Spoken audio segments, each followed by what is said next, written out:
जय श्री राम।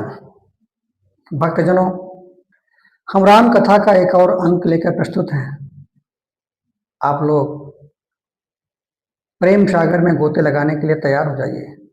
कालजयी रचना रामायण जो कि अद्भुत है। ये प्रसंग उस समय का है जब भगवान श्री रामचंद्र जी अनुज लक्ष्मण और माता सीता के साथ केवट से नाव मांगने के लिए सुरसरी के तट पर जाते हैं। गोस्वामी जी लिखते हैं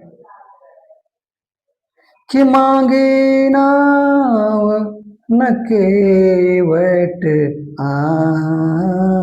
आना और कही तुम्हार मरम मैं जाना। भगवान श्री रामचंद्र जी केवट से नाव मांगते हैं और केवट नहीं ले आता।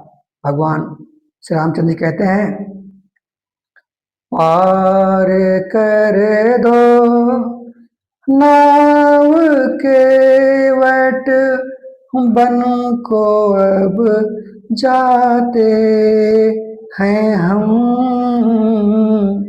संग में हैं तीन मूरत अवध से आते हैं हम,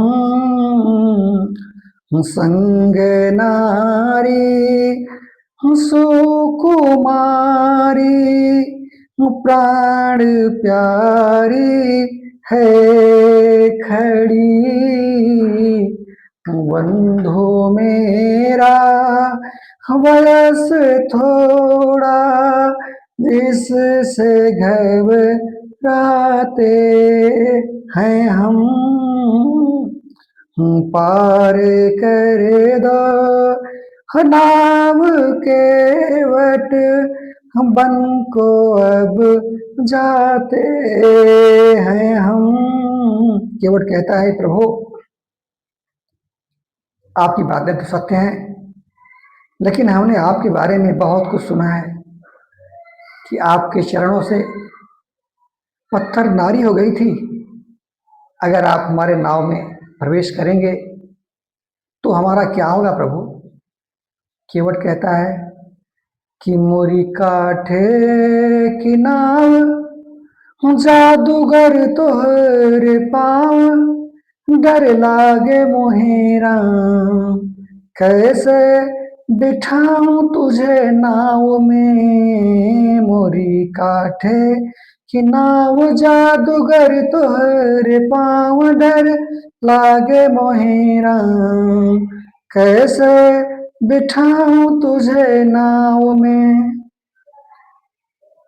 पद पखारन की आज्ञा जो पई हो, पद पखारन की आज्ञा जो पई हो, प्रभु नाव तुरत लई आई हो, नहीं कोई कारोबार दूजा नहीं रोजगार डर लागे मोहेरा, कैसे बिठाऊं तुझे नाव में, मोरी काठे की नाव जादूगर तोहरे पाँव डर लागे मोहेरा, कैसे बिठाऊं तुझे नाव में। भगवान राम कहते हैं कि भैया केवट, आप वही उपाय करो जिससे आपकी नाव रह जाए। केवट आता है, इकट्ठा होता है। गोस्वामी जी लिखते हैं कि केवट राम रजाय हुआ, पानी कठौता भरी लिया हुआ,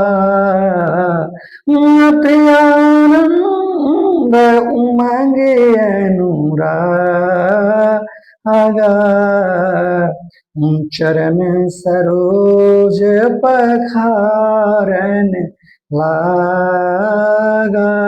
केवट कठौते में पानी ले आता है क्योंकि उसकी नाव भी काठ की है। वो उसी में परीक्षा लेना चाहता है कि कहीं अगर ये कठवत स्त्री बन गई तो मैं नाव में नहीं बैठाऊंगा।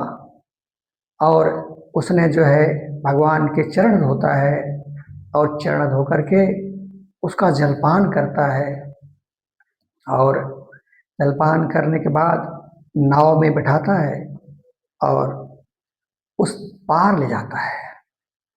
केवट वहाँ उस पार भगवान श्री राम जी, लक्ष्मण और जानकी और गोराज को भी किनारे पे उतार देता है।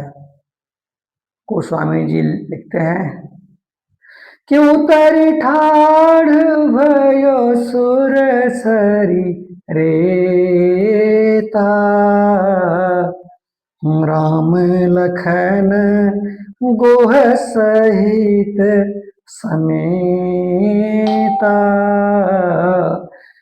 केवट उतरी दंडवत कीन्हा, आशीष थे हे रमापति दीन्हा। केवट जो है उतर के दंडवत प्रणाम करता है और भगवान श्री रामचंद्र जी सक्सा जाते हैं। केवट ने हमें पार तो उतार दिया, लेकिन इसे कुछ पारिश्रमिक देने के लिए हमारे पास है नहीं। सीता जी भगवान राम के भाव को समझ जाती हैं और अपनी उंगली से मुदरी को उतार करके श्री राम के हाथों में दे देती हैं कि आप केवट को दे दीजिए। भगवान राम उस मुद्रिका को लेते हैं और केवट से कहते हैं कि हे केवट पार उतारन की, यह लो तुम अपनी उतराई। हे केवट पार उतारन की, यह लो तुम अपनी उतराई।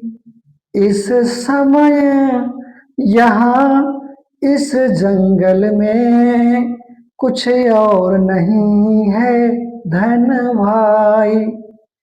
इस रत्न जटित मुद्रिका को लो, अनमोल है मोल न मिलती है। वनवास के कारण हे भैया से के कर में नहीं खिलती है। भगवान श्री रामचंद्र कहते हैं कि भाई केवट, ये मुद्रिका लीजिए, हमारे पास तुम्हें देने के लिए और कुछ नहीं है। ये मुद्री लो, ये अनमोल है, इसका कोई मूल्य नहीं है। केवट प्रभु को देखता है, भाव विह्वल हो जाता है, बोलता है प्रभु आप मुझे क्यों दे रहे हैं? अरे मैं तो एक ये छोटे से नदी का नाविक हूं और आप तो भवसागर के तारनहार हैं। आपसे मैं भला कैसे ले सकता हूं कि नाई ते न नाई लेत, धो बिना धुलाई लेत, दे के उतराई मोरी जाति ना बिगाड़ी।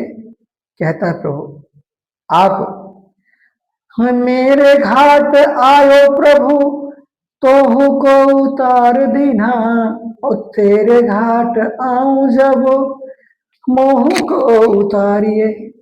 कहता है प्रभु आप हमारे गंगा तट पे आए, हमने इस पार से उस पार पहुंचा दिया, और जब मैं आपके भवसागर में आऊंगा तो हमें भी पार लगा देना। श्री राम जी ने कहा कि केवट ये सब तो बातें बिल्कुल अलग ही हैं, किंतु ये तुम्हें लेना पड़ेगा। केवट कहता है प्रभु अभी आप जहां जा रहे हैं आप जाइए, जब आप वहां से सकुशल लौटकर आएंगे उस समय आप मुझे प्रेम से जो भी देंगे मैं उसे ग्रहण कर लूंगा। आपकी यात्रा बड़ी लंबी है, हम आपका कुछ सहयोग तो नहीं कर सकते, जो इतना कर सकते हैं कि हम अपना पारिश्रमिक अभी आपसे नहीं लेंगे।